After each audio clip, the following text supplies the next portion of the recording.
Olá pessoal, tudo bem? Então, eu tô fazendo esse vídeo para mostrar a vocês uma decisão do informativo 623 do STJ que fala com relação ao crime de homicídio na direção de veículo automotor quando o agente está embriagado.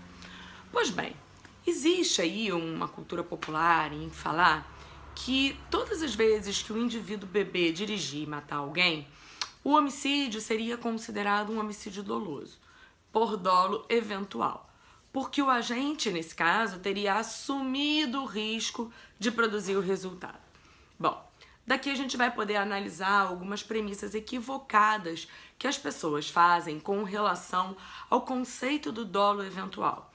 Tudo bem, o legislador já começou meio errado aí nessa história, porque, na verdade, o legislador, no artigo 18, inciso 1 do Código Penal, quando, na segunda parte, resolveu conceituar o dolo eventual, o legislador, ele menciona que o agente assumiu o risco de produzir o resultado. Então, o primeiro grande problema que a gente teve foi com relação ao próprio legislador, porque ele, quando conceituou o dolo eventual, ele fez essa pequena bobagem. Bom, o artigo 18.2 do Código Penal, ele fala do crime culposo. E a gente pode concluir que o crime, tanto doloso quanto culposo, a culpa e o dolo, integram elementos subjetivos do tipo penal. Elemento subjetivo é um elemento que ele deve ser verificado no caso concreto. Bom, vamos fazer então primeiro uma distinção conceitual quanto ao que vem a ser dolo eventual e a culpa consciente. Segundo, a gente vai fazer uma análise um pouco mais técnica dessa decisão do STJ, que foi um golaço que o STJ marcou nesse caso. Vamos primeiro falar do dolo eventual e da culpa consciente. Bom, o dolo eventual e a culpa consciente, a gente pode dizer que a grande confusão existe exatamente por causa dessa redação do artigo 18, inciso 1, segunda parte do Código Penal. Na verdade, a gente sabe que o legislador adotou a teoria do consentimento no que diz respeito ao dolo eventual. O que seria a teoria do consentimento no dolo eventual?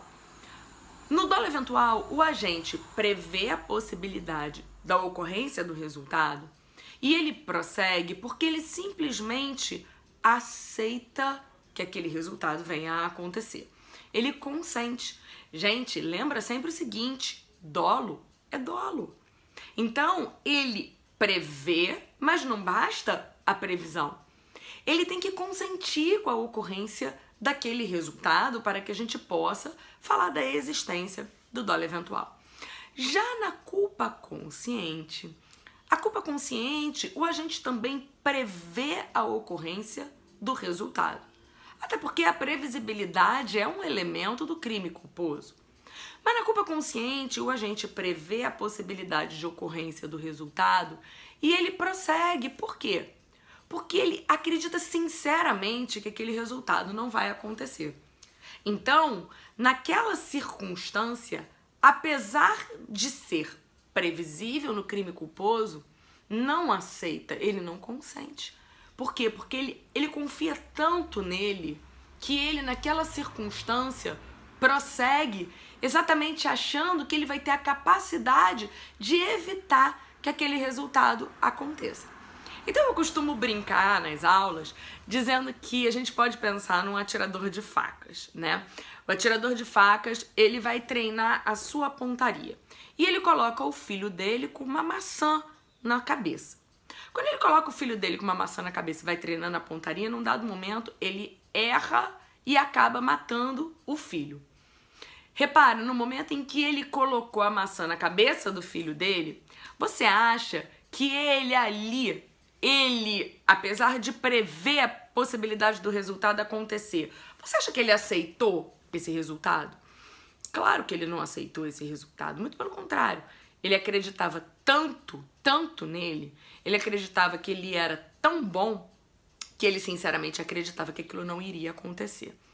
Agora vamos mudar. Vamos pegar o mesmo atirador de facas e vamos pensar que ele tem lá o dissabor dele com a sogra. E ele resolve treinar a sua pontaria colocando a maçã na cabeça da sogra. Ele joga uma vez, joga outra vez para treinar a pontaria. Mas num dado momento ele errou e ele matou a pobre velhinha. Nessa situação, veja, ele previu a possibilidade de ocorrência do resultado? Claro que ele previu. E ele prosseguiu porque ele não se importava com o resultado. Ou seja, naquela circunstância, ele consentiu. Olha o dolo eventual aí. Então, quando você tem alguém que enche a cara e dirige, é muito mais fácil você encontrar, no caso concreto, aquela pessoa falar assim: ah, eu tô bem, nada disso vai acontecer, não tem problema, eu vou dirigir, tô dirigindo melhor do que muita gente sobra aí. Atropela e mata alguém. É dolo eventual? É claro que isso está muito mais para culpa consciente. É muito mais fácil você ter naquela situação aquela pessoa acreditando que ela é tão boa que ela vai ser capaz de evitar a ocorrência daquele resultado. Então, o informativo 623 do STJ marcou um golaço quando falou, nesse caso, de que na embriaguez ao volante, você não pode presumir o dolo eventual. Ou seja, ali naquela situação, você vai ter que analisar no caso concreto para ver se o agente consentiu a ocorrência daquele resultado ou se o agente simplesmente acreditou que o resultado não fosse acontecer. Curtiu o vídeo? Gostou? Se você tiver curtido, compartilha, inscreva-se aí no canal, curta o vídeo, divulgue para os seus amigos. Um beijo e até a próxima!